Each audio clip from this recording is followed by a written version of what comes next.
Blackwater star guard Cedric Barefield maglalaro na sa Gilas Pilipinas ngayong paparating na Asian Games at Bobby Ray Parks on the way na sa Titan Ultra. Sino magiging kapalit? At bago tayo magsimula, huwag kalimutang mag-subscribe at like para lagi kang updated sa mga latest upload natin.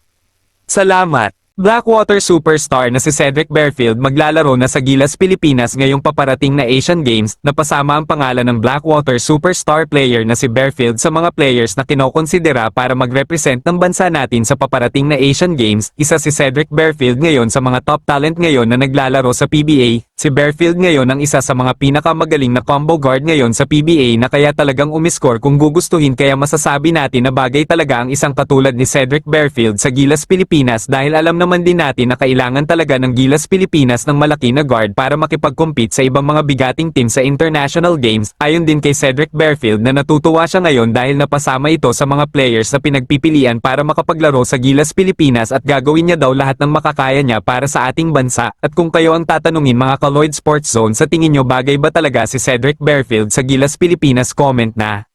Lipat naman tayo sa kabilang balita. Bobby Ray Parks Jr. magbabalik na sa PBA at maglalaro sa Titan Ultra. Usap-usapan ngayon ang posibleng pagbabalik ni Bobby Ray Parks Jr. sa PBA at inaasahan na itetrade ng TNT Tropang 5G ang rights nito sa Titan Ultra, kapalit naman ang magiging rights para kay William Navarro.